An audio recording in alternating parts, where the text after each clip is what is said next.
You are listening to Something Rather Than Nothing. Creator and host, Ken Vellante. Editor and producer, Peter Bauer.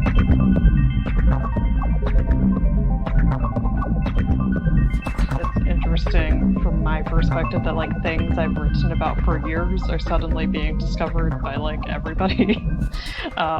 So that's kind of like with Hart Island and things. It just every time I write about Hart Island, I'm like, I'll never have to write that story again. It's just nope, people still don't know it exists. It's fascinating. So, but I don't know how much you want to get into like COVID-19 things. Well, and I think that's and maybe just before we launch in, maybe we should just take a minute on that. Like, so I was, I was quite simply drawn to your topics, and like I kind of joked, I saw like the Sedlet's, ossuary, and things like that, where it's like just kind of fascinating, but also like how much to talk about like death, right? Like, because death is like in front of us, right? Death and disease, right? Like more in front of us right now.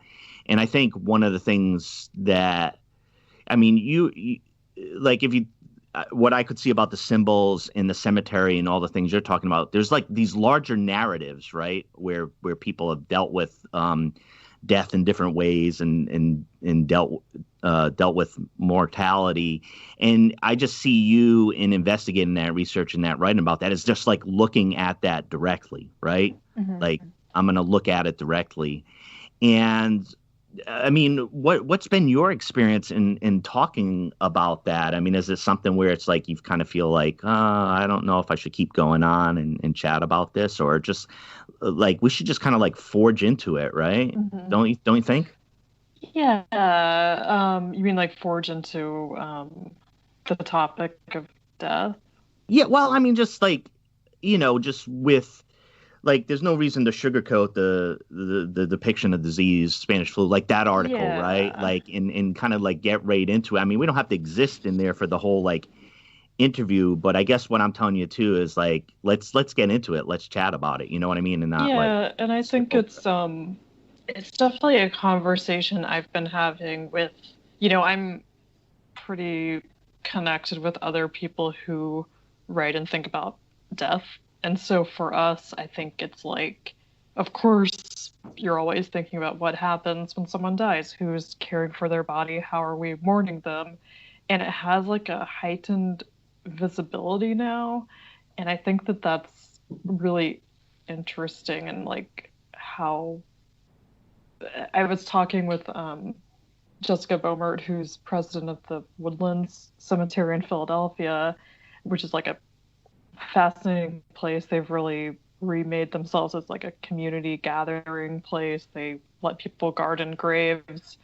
And she was how like it's not just the COVID deaths that are visible, it's like all death is visible right now, because it's like even if your grandfather dies at the age of 93 not from COVID, like you can't have a funeral for him, or you can't like gather together like you would. So there's kind of like this new focus on it, I think, in a way that there hasn't been before. But I guess like me personally, because I write about death and culture a lot and also lead cemetery tours, and I'm just personally interested, it's like brought a new attention to me that things I've written about a lot or thought about a lot are still needing attention. Because sometimes I think like, well, I've written about this 100 times, I don't need to write about it again. But it's a good reminder that even though death is hardly like a unique experience, it's still kind of invisible.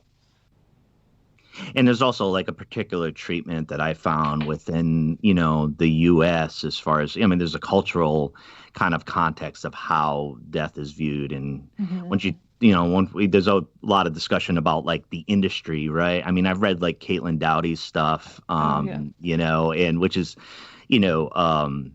really, really fascinating stuff. And part of the thing, too, I was thinking of when it comes to cemeteries and some things I read in the past was like Lauren Rhodes, morbid curiosity cures the blues. And it's like one of those statements that for me is always just like resonant. I'm like, that's such a true statement. Like, there's some sort of like comfort in like feeling like you can look at these things that are very much part of our experience rather than like sublimating them, underneath. Right. Mm-hmm. So, all right. So Allison, what were you, so tell me what you were like as a young child. I mean, I guess like I honestly didn't get into cemeteries until I moved to New York at the age of 24. So that kind of like came later. Just I guess I do it chronologically, but like it just happened. I moved a block away from Greenwood Cemetery and was just fascinated with that there was this huge Victorian burial ground that kind of was stuck in time while the rest of New York has propelled forward. So I got into cemeteries more because I was always interested, I think, in history and storytelling. So I grew up in a small town in Oklahoma, and yeah, I guess as a kid, I like the usual person who grows up into a literary nerd. I like to read. Library was great.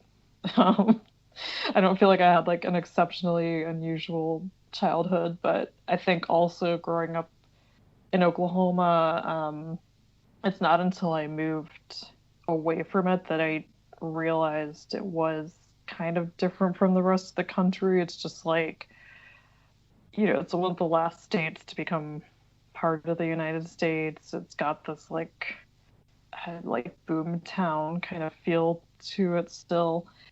And the visual culture is also very different. Like, it didn't occur to me growing up that, oh, not everyone knows who like the Kiowa Five are, or like indigenous art is kind of absent in the rest of the country. So yeah, and I was in Oklahoma through college, and then I moved to France for a little while, and then I moved to New York. So that's kind of my like trajectory in time. Yeah, and so everybody listen to Something Rather Than Nothing. We're talking with Allison C. Meier, and she's a writer, researcher, published in a lot of publications, and one of the things I was wondering, Allison, is you seem to go into a lot of different research areas or topics in your writing. When we're talking about art, what forms of art attract you? Sure. I tend to think about art, and I think I describe it as visual culture a lot of the time because I like to look at visual expression in a very wide way because I think that's more accessible for more people. So like I'm more than happy that I get a chance to write about like the Laszlo Moholy-Nagy show at the Guggenheim or something. But then I also have spent a lot of time like looking at manhole covers and thinking about them as fine art, or maybe not fine art, but like at least a graphic art. And yeah, like I appreciate art that kind of engages in the world in ways that people can access. Like I recently wrote about this project that oh gosh, I shouldn't say people's names if I'm not going to get them right. Ellie Laurel and Anne Brucoco, who were like cutting up sections of lawns to show the dormant seed banks below them to kind of show like why American lawn culture is bad for the environment because like it's covering up all these like native plants and stuff. And I like that because it's sculpture in a way. And as they told me, like you wouldn't let someone just come in and tear up your yard, but if you frame it as art, you're kind of given permission to do things that you wouldn't otherwise. So I like art that kind of does that and brings in those important conversations in ways. Another one like I did recently was at the Field Museum. This artist, Chris Papin, did these really interesting graphics over the display cases and their Native American hall, because those display cases like hadn't been updated since, decades, and the label text is very problematic. The way that the objects are presented in a natural history museum is, problematic. And rather than, I think the museum does plan at some point to like do a big overhaul, but he was able to do this intervention to layer over a more honest indigenous history while still recognizing that that was part of the museum. So I'm always excited when artists are bringing those kind of questions into everyday spaces where you wouldn't see them, but then also thinking about like, what can you do as an artist that like you couldn't do in another role?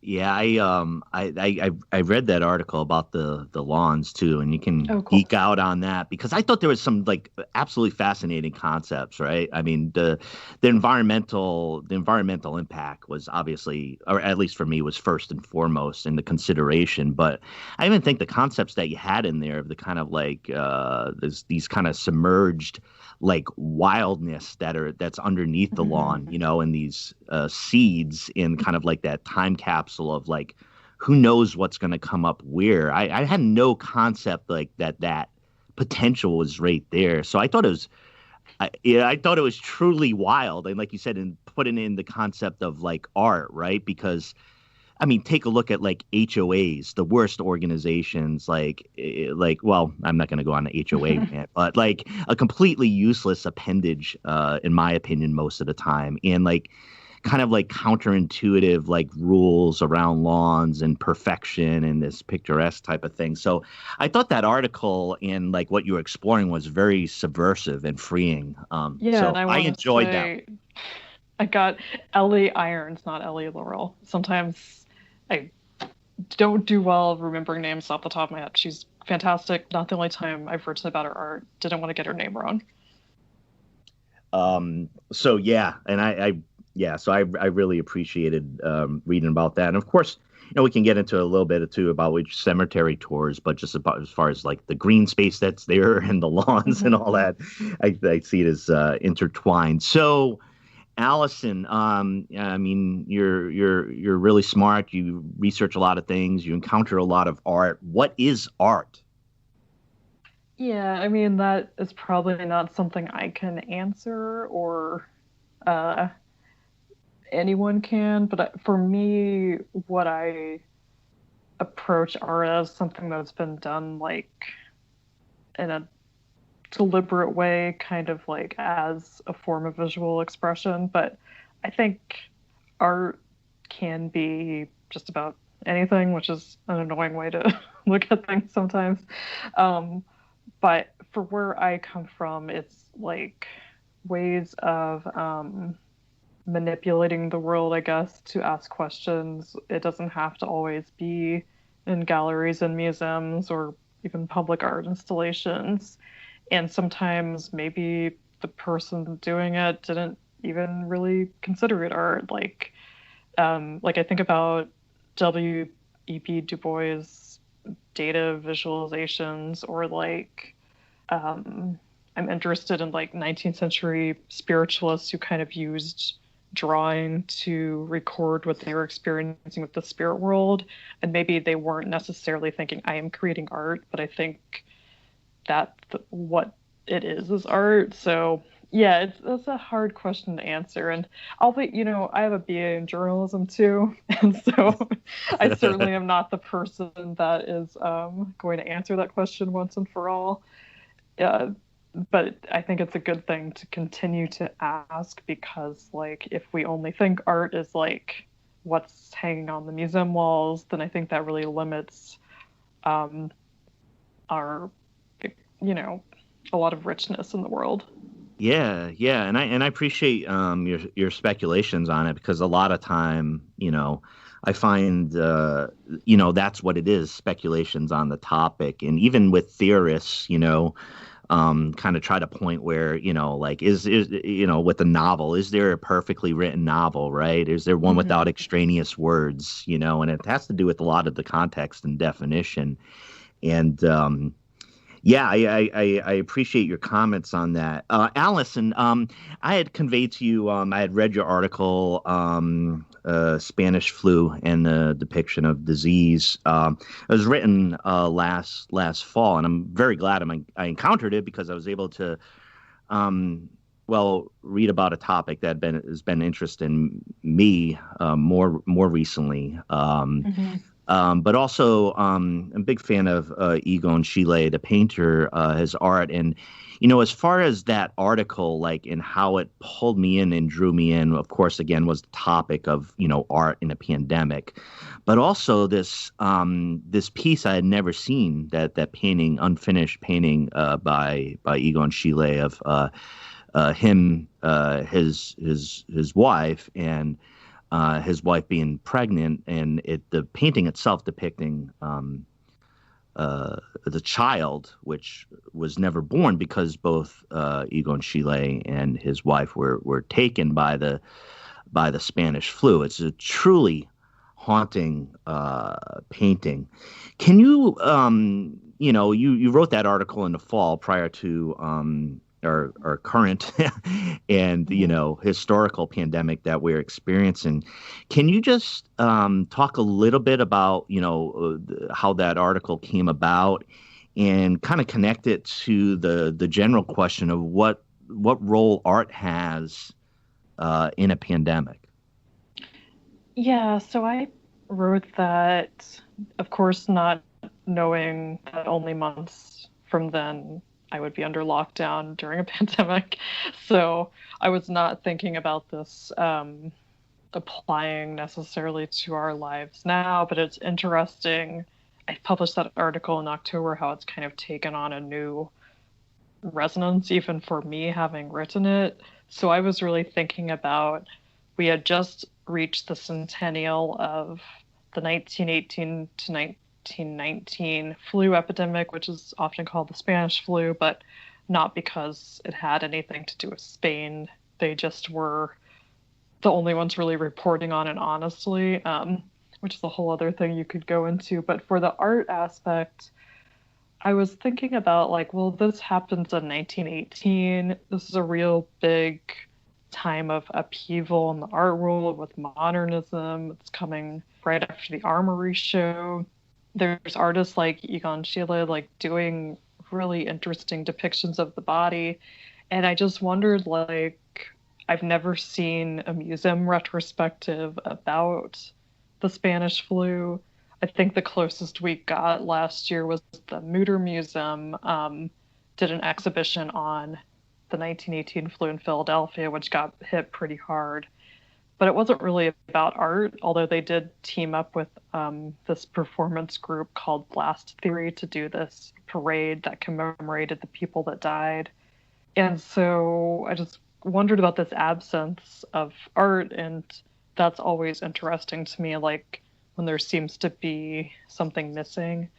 So I started on this little investigation through history to see, like, what art existed, and, like, with the Schiele painting, like, he didn't paint that as a memorial to the family he never ended up having, but it kind of ended up being that, like, he started it and then didn't finish it when he and his pregnant wife died in that epidemic or pandemic. And when I was researching the article, I think I was surprised at how little art there was. But then when I started to think about it, well, the art that does exist that was actually grappling with it, like Edvard Munch had painted some self-portraits of himself before and after he was, like, going through the flu, and you just see how they, like, sapped your energy. And if you've ever been really sick, like, and you get better, the last thing you want to do is kind of dwell on what just happened to you. You want to move on. And especially with that epidemic coming right after World War I, there was even more of an urgency to, like, get back to normal. And I think now I'm thinking about it more because we keep having all these talks like, when are we going to get back to normal? And I worry, you would think that such things would never be forgotten, but I would bet the 1918 flu was pretty obscure to people until this year, even though it killed more people than World War One. It's just we tend to have this forgetfulness with disease, and I think it's because, like, if you died in World War One, like, you died a hero. There's monuments to you, but you probably have flags on your grave every year.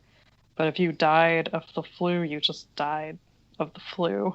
And so now we're experiencing this loss again. And I wonder if it's going to have artists kind of reflecting on this. Like, there's certainly a lot of art happening right now. Like, people are showing on Instagram, people are doing collaborative projects, but they tend to be very much these kind of like, we're all together, let's get through this. They're not really dealing with the really haunting, terrible aspects of either getting the flu and thinking you're going to die, or losing someone and not being able to mourn them. So because I wrote that article for the Wellcome collection, which is based in London, they have a really smart focus on medicine, kind of with a cultural focus. So that is how that article came about. But it's interesting, they are not actually the first place I tried to pitch something similar to. I was pitching things about 1918 flu like all last year before, and people were like, oh, it's not that timely. Like, what does this have to do with now? And now it's like exceptionally timely. So it's interesting how like we've had this collective memory of something that had really faded out of our public consciousness. Yeah, and I think that you bring up that point. I mean, it just struck me when you're saying it as far as the amount of deaths exceeding World War One, which is, I think if people do know about World War One and done a little bit of research, maybe read literature and the history around it, I mean, it's regarded as an absolute horrific horror on the planet Earth, of an absolute bloodbath, right? And but then, as you mentioned, the flu, contemporaneous with that occurring, is taking out even more people, right? And the difference between how those deaths are remembered. Do you find it a little bit eerie now that like you had written that, and like, now everybody's like looking at this and it's like, oh, the Spanish flu, and getting into the history of that? Do you find it a little bit strange to observe from your vantage point, having already gone into that?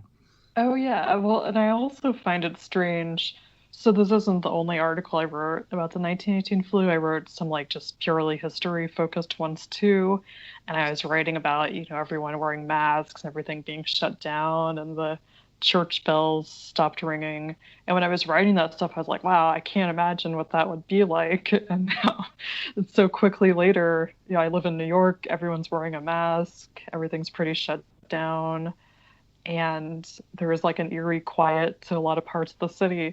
And so it's interesting to have read about that history. Or like even this week, I was writing a story that hasn't gone up about plague columns, which were put up in the 18th and 17th century to kind of commemorate that you had made it through a plague. There's a really famous one in Vienna.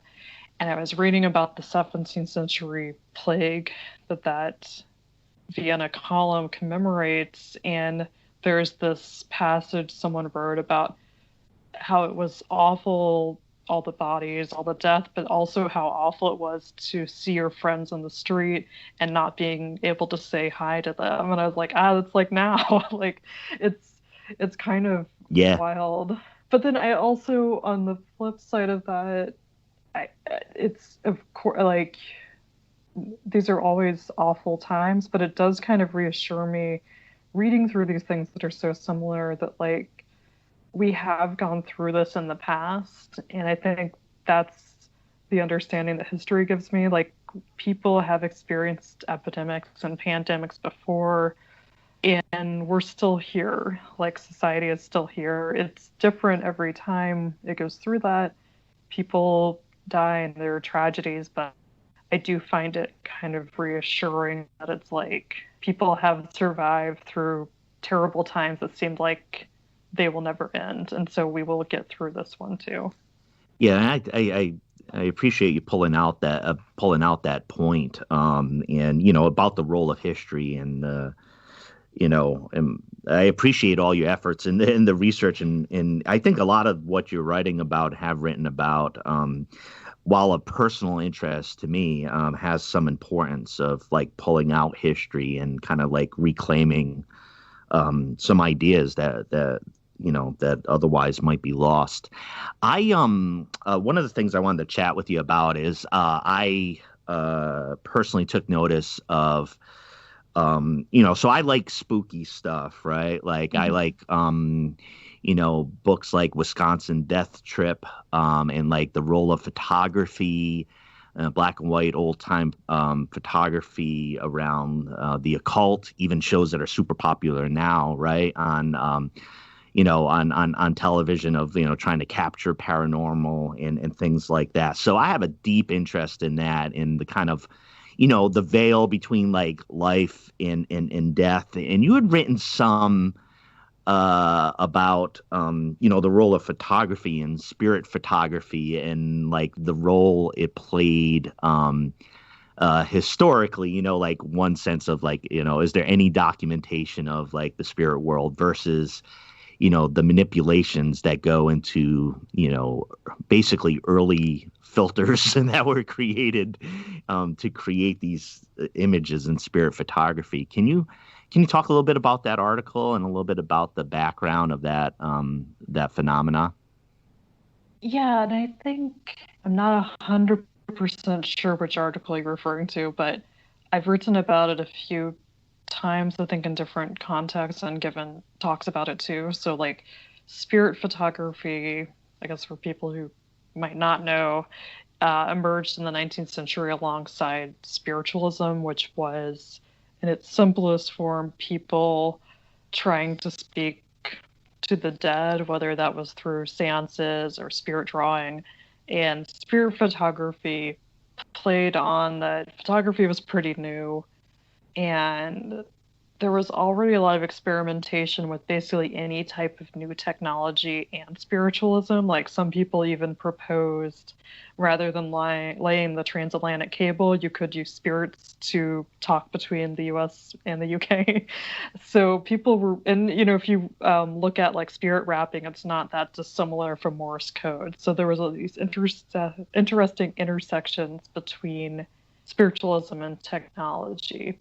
And I am always really interested in 19th century photography because, like, it was the first time in human history you could really rapidly capture moments, but people were still kind of figuring out what that meant. So it started out like kind of being people would stage things like paintings, and it got into portraiture and documentation. And with the spirit photos, basically you go into a studio, you get a photo, and supposedly on that photo is a spirit. And they take kind of like different forms, like some of them are very ethereal, just blasts of light. Some of them are actual faces. And when I started researching it, I think I was coming, like, I love weird Victorian stuff, like, and the weirder, the better.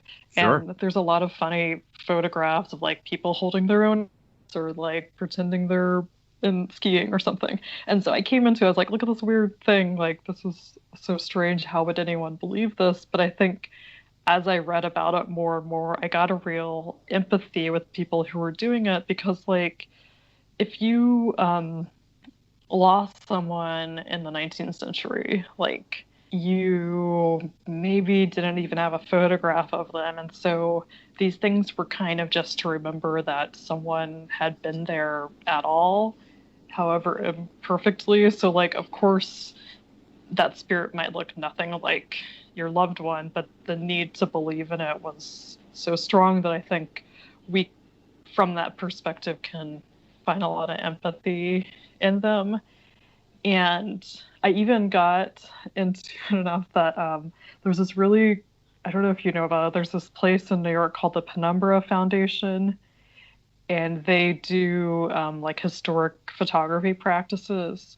So they actually have a tintype studio, and the woman who manages it, Jolene Lupo, created a spirit photograph for me. So I got to see the whole process of what it would be like to go into a tintype studio, get the photograph, and then how it was like exposed on the plate. And it was really it's just a fascinating history of photography. And I love that, like, there's still this one place carrying on tintype spirit photos. And I also did the closest thing I think you can get to like an honest spirit photograph, which is an aura photograph. And I went into Magic Jewelry in Chinatown in New York, and you can get this Polaroid taken of you of like your aura supposedly around you, and they do this reading. And it was just kind of like a nice experience. Like, the reading of it was like, oh, you're really tired. You've been running around a lot, which I think could apply to anyone living in New York. But there is just something oddly nice about kind of like creating these moments of like self-reflection through photography. So through that whole process of researching and then actually trying to get firsthand experiences with what a spirit photo would have been like really changed my understanding of it going in, and I love any time I can do that with a story. Yeah, I saw that the image of the spirit photography. I think you might have posted that image. It's a beautiful rendition. I mean, it's an incredible photograph. That just within that process is a process that takes a long time. Yeah, I mean, I think the longest. It takes a lot longer on the photographer's part. So like creating the plate, exposing the plate, protecting the plate. You as the subject just kind of go in there and get a bright light flashed in your face, and then you're on your way. I think people think it definitely takes longer than for me to take a selfie on my iPhone. Like I think it's like 15 seconds or something. You have to hold your pose, but it's not anything. It doesn't take as long as like you might think based on all these stories about people like not being able to smile because they were staring for so long. That's what I was wondering too. I know some of those photographs. I know with their some of the technologies, older technologies of needing to capture like every bit of light. I hear these stories of like having to stand in like stifling clothes for a long time. Oh yeah, and I'm sure if I had been wearing like a 50-pound Victorian dress or something, it would have been a lot more unpleasant. An incredible exercise in patience. Yeah. One of the questions I wanted to ask you that I ask all the creators I have on the podcast is did you ever ask yourself why it is you create? I mean, writing's a difficult endeavor, writing and researching and trying to get history right or get the story right. It takes an incredible amount of effort. Have you ever, kind of wondered for yourself in your creative process why you do it? Yeah, I mean, I think every writer wonders that every time they sit down to write a new, and it's not easy. It's not. I think it was like David Rakoff had something about like writing. It's like you're coming back to the beginning every time, and so definitely it's not an easy thing to do to create something. Whatever you're doing. I never had anything else I wanted to do rather than to be a writer. Like, I guess going back to your first question about childhood, I think my mom even found something where I had written at 9 years old that I needed to have good handwriting, so I was going to be a writer. So I always that's what I wanted to do. But how I got into like history stuff,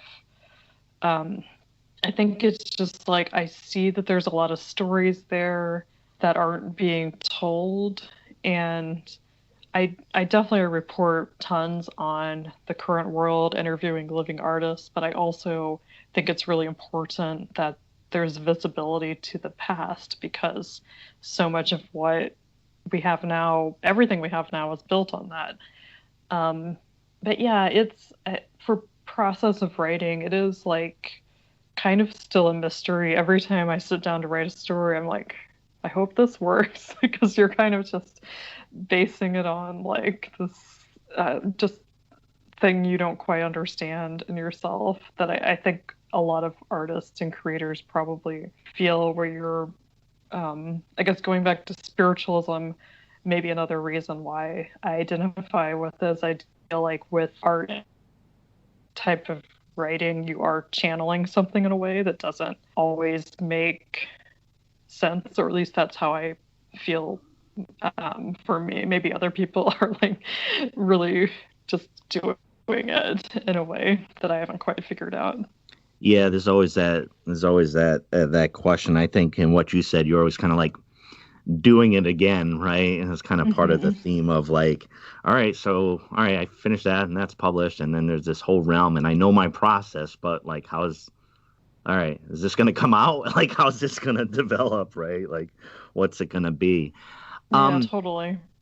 One another thing I wanted to ask you about is you do cemetery tours, and I right down the road from me, I did a little research when I moved into town. I'm in Albany, Oregon, just out of the capital of Oregon, Salem, and there's a Jewish cemetery, Waverly Jewish Cemetery, right nearby me, and I didn't know, but it's like one of the ways I try to learn is like, what's around, what are the parks that are around, what's the nature that's around, and the cemetery being there is the largest Jewish cemetery, I think, between Portland or Seattle and San Francisco.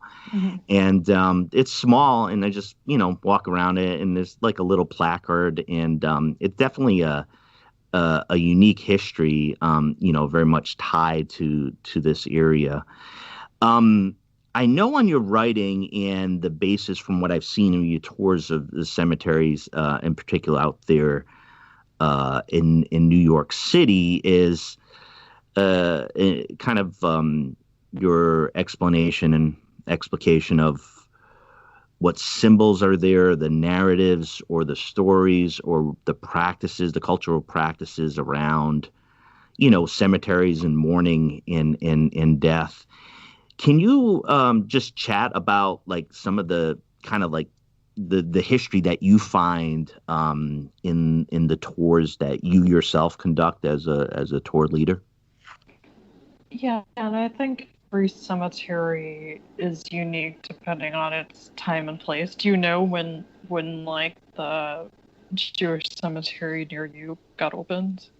Yeah, so it certainly goes back, and then you look at the dates. It's like late 19th century, and kind of like first half 20th century. There's not a lot of newer stone, but it was like a particular area to be interred, regionally, and all that stuff's always connected to potential like anti-Semitism or whether there's Jewish culture in particular areas. But yeah, it's an old one. I think some of them go back to mid 19th century there. And do you like, have you seen like a 21st century Jewish cemetery? I have not. The other one I had been to was the Jewish cemetery in Prague, which is which is definitely not 21st century. It's not 21st century. It's initially incomprehensible, but wonderfully fascinating. But no, not a newer one. No. Yeah, I'm curious because one of the cemeteries I've spent some time in New York is Bayside Cemetery in Ozone Park in Queens. And it's also from that time period. It sounds like the one near you is. And it's really interesting because New York has a huge Jewish population. So there's Jewish cemeteries going back to like 1700s. And the modern ones, they're all pretty densely packed. Uniform graves and have a lot of like Judaic symbolism, but then the ones from the 19th century, the early 1900s, don't. They look just like Victorian cemeteries, and it's kind of interesting that these burial traditions have changed over time, like visual expression, that what people were choosing to remember themselves with. I think you can read a lot into like how they saw themselves within society. And I'm certainly not the one to speak on Jewish history, so I won't go too deep into this. But like, I think maybe the one near you, it's always interesting to me to see like, well, they had urns on their monuments or like these really big mausoleums or something that you wouldn't think to see in a Jewish cemetery. It's like, well, maybe that's how they were identifying, wasn't necessarily by their religion, but by their place in society, which has changed over time. But anyway, I always want to hear more about people's local cemeteries, but I guess well, one of the things that I find, and this is very, very particular. I mean, I think the first time that I recall the practice it might exist in other cultures, but seen within the Jewish cemeteries is placing a rock on the headstone, which is a remembrance. But it's also like a tiny ritual, which I participated in seeing. Savannah, I was in, the other Jewish cemetery and all the Gothic, fascinating Southern Gothic, cemeteries down in the haunted city of Savannah, Georgia. But the practice of putting, the stones on the top of the gravestone, which for me, even though there's this anonymity to the individuals that I'm there, not connected to that history, there's some sort of grounding aspect of that ritual that I just adore. And it's a way to participate or interact in a way that I haven't known in other cultural aspects of, and somehow seeing, piles of stones on top of the stone where others have taken the moment to remember or recognize that individual is just really fascinating practice. Yeah, to really just show like I was here and remembered you. It's a powerful symbol. And I wish I've never had the chance to go to Savannah, but it looks like incredible cemeteries there.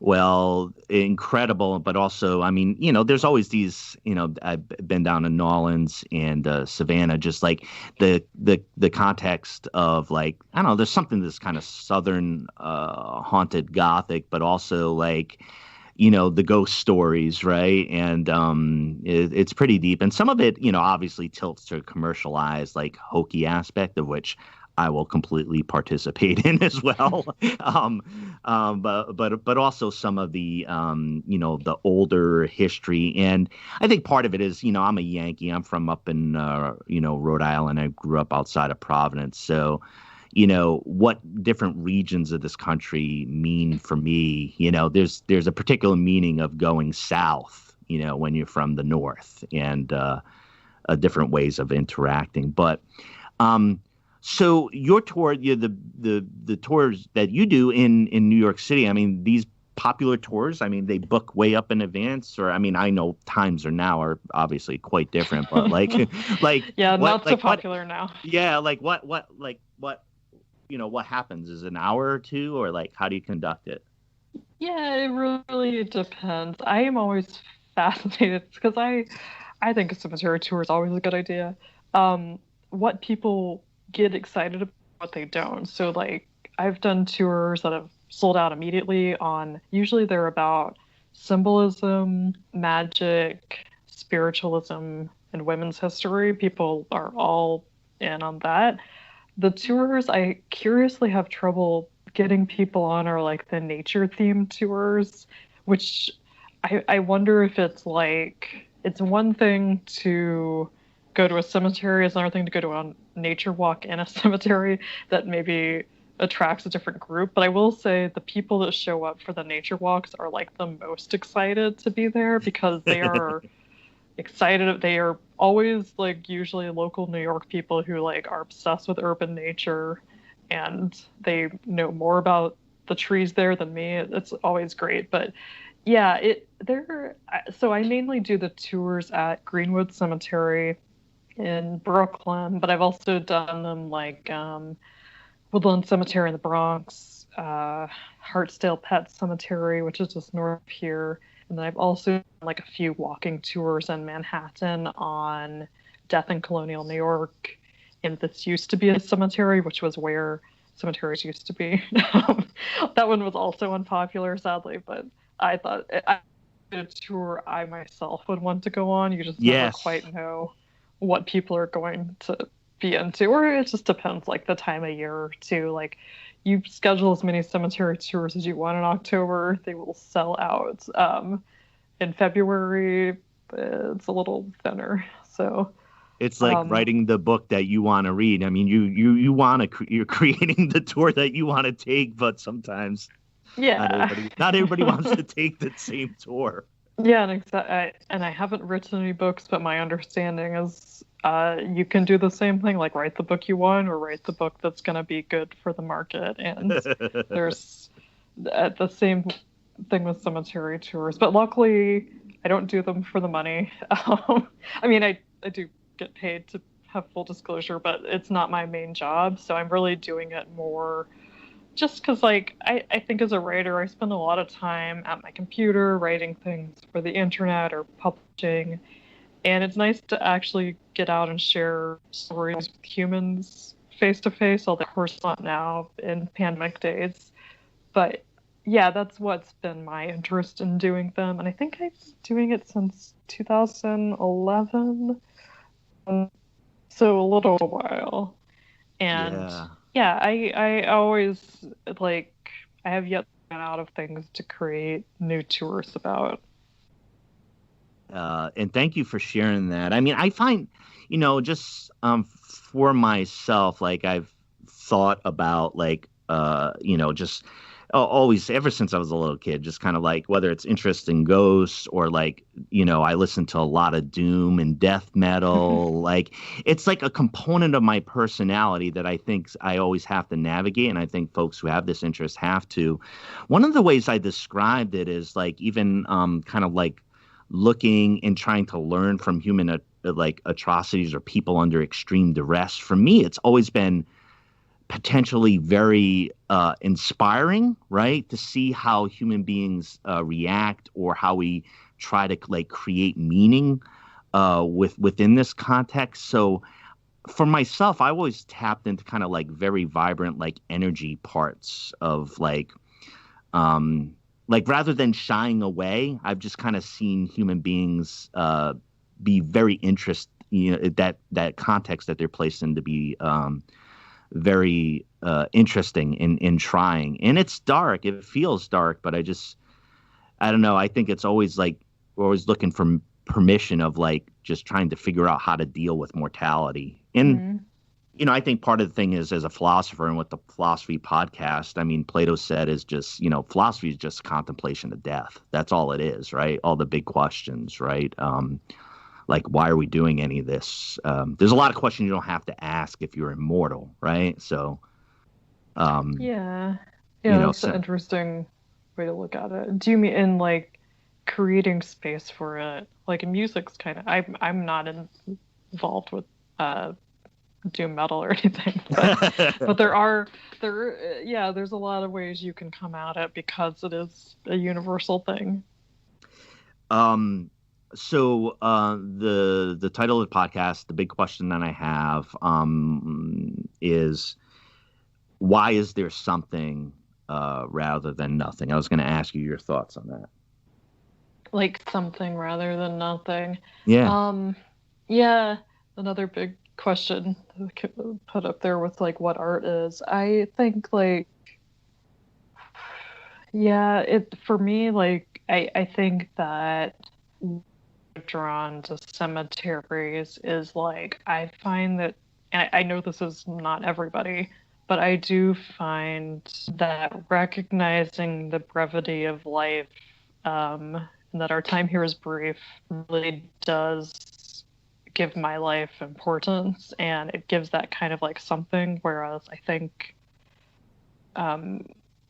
without that it could feel like nothing. So I think like when I walk through Greenwood or cemeteries elsewhere and see all these lives that have come before me, it does really put a sense of importance on the time that I have, and also maybe a little bit not that too, because you recognize like you could be one of a million, and that's okay. So I find those kind of sides of it to be reassuring. And yeah, with death, I think we all experience it. We all have dead. We all confront it at some point in our lives, and so it's very present with us. But I think like you can either recognize it and have a positive relationship with death, or you can be afraid of it. And for me, having spent a lot of time in cemeteries, gotten to know funeral directors, people in the death industry, I think it's made me feel less afraid of death and more comfortable with that side of nothing too, because as someone that doesn't really believe in an afterlife, I also am okay with that, and that's been nice to kind of come out through cemeteries. Yeah, and thank you for that answer. It's a yeah, it's quite the way to look at it. So Allison, like I said, I've read a lot of your articles. Like I told you, I'm personally a big fan. I find them to be just they're exciting in the sense of what they explore, and a lot of it feels really new. And I definitely suggest, to all the listeners to check out more of your writing. But could you just mention like the ways to access your works or where to look? I was going to read the bylines. You get a lot of bylines. It's a lot of big, it's very impressive. Well, yeah. Yeah, I mean, for most people who are full-time writers, you end up writing a lot because it's your job. But yeah, I guess I have most of my work at AllisonCMeier.com, and then I also have a Twitter account under my same name.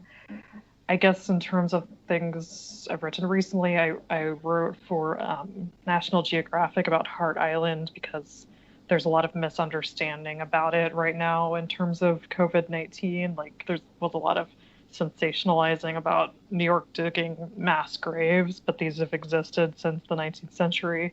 And I've also been writing about pandemic history for JSTOR Daily recently, trying to like put things in context. But yeah, those are, and then I'm working on a story for Wellcome Collection right now about the rural cemeteries right now being these places of urban retreat, much in the same way they were when they were founded in the 19th century. So those are like I guess there's a lot of death right now. So sadly, I have never been busier with writing, for better or worse. Just because it's like interesting that all these things I've written about for years are suddenly very central on people's minds. Yeah, and thanks for laying that out there too. And it's a very nice website, and there's a lot of ability to connect to your writings. And but I just Allison, it's been a pleasure to talk to you, and I just really wanted to thank you for spending time on the podcast. Like I said, both from like personally as far as my interest and my being really fascinated with your writing, and your very considered answers. I mentioned a lot of times with this podcast, like there's a selfish component where I'm just really just like listening here, talking, and just learning. So it's very rewarding for me and for the listeners. But I just wanted to I just wanted to really thank you for taking the time and joining Something Rather Than Nothing. Yeah, and thanks for asking. I think like maybe like a lot of creators, I don't really pause to think why I do things. So this has been interesting for me too. Thanks again, Allison. And again, really appreciate your time, and you take care. Yeah, you too. Bye now. Bye.